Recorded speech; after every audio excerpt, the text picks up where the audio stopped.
Do you ever run into a meme or a post online that makes these sweeping claims about psychotherapy? I see them all the time. And if you're trying to figure out how to get help and recover, it's got to be really confusing. Take this one, for example. Academics make poor therapists. They recreate therapy in their own image and they call it science.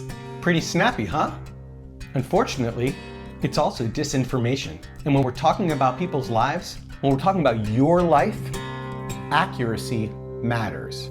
Hi, I'm Brinen. I'm a psychologist and a co-creator of recovery-oriented cognitive therapy. And also, I'm a clinician. On this channel, we break down the science behind recovery. And today, we're gonna break down one piece of chronic misinformation: that effective psychotherapies are created in some lab by people who aren't real clinicians. Here's the truth. Psychotherapy is central to recovery, whether we're talking about depression, anxiety, and especially when we're talking about psychosis.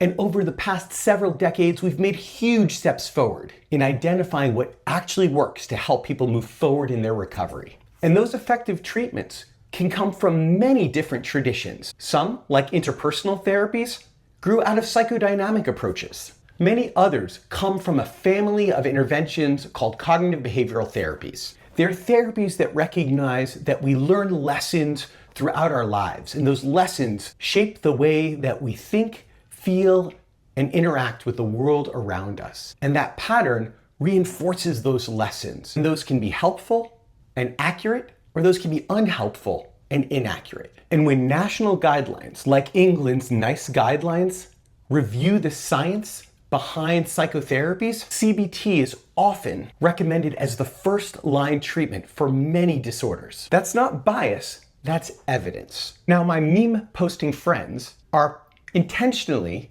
or unintentionally mixing up two things. Psychologists can hold many different positions and study many different things. Not all of them are clinicians and not all of them are developing psychotherapies. So you may have somebody who is studying cognitive psychology, and that person might be teaching in a university. It's not that they're a bad clinician, it's that they didn't go into psychology to be a clinician. But what I know is that these treatments, particularly the ones that are most often included in these guidelines, were developed and are currently being developed by scientist clinicians. Aaron T. Beck, the creator of cognitive therapy, was a clinician himself. He was a psychiatrist who served individuals. I serve individuals 2 full days a week, and it's one of the highlights of my week. And many of my colleagues, who I call friends, who have developed many of the major treatments that get included in these guidelines, actively serve individuals, and they often speak of it being some of the most meaningful part of their week. In fact, one treatment developer I know said that he refused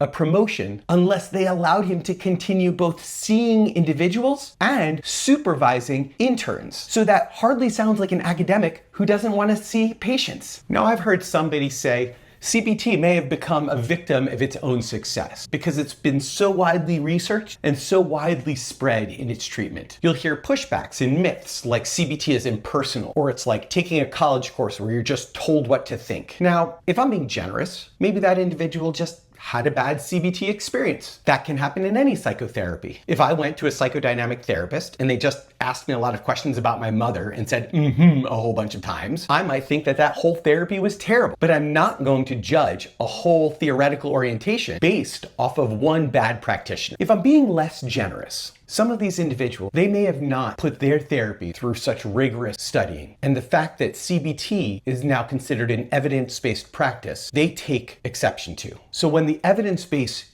is reviewed, those therapies don't make the cut. But that's not bias, that's science. Now let me be clear, I'm not upset because I'm a cognitive therapist. I'm not upset because I worked closely with Aaron Beck. I'm not upset because I write books about cognitive therapy. I'm upset for a much deeper reason. Mental illness is real. It is painful. It pulls people from the path that they desire to walk down. And every day an individual doesn't receive effective treatment is one day that is stolen from their life because of one person's preference. That's why spreading misinformation is harmful. It delays recovery, and recovery robs families of their loved ones. Think about it this way. If you broke your leg and I told you that there were 2 treatments and each of the treatments would heal your leg. But I told you one treatment would heal your leg in 12 weeks, and one of the treatments would heal your leg in 5 years. Which treatment would you want me to provide to you? That's not me being academic. That's not me being cold. That's me wanting you to get back to living your life, to playing soccer or football or soccer or I don't know, whichever one it is, wherever you live. You know what I mean, right? If you don't like CBT, that's fine. You don't have to use it.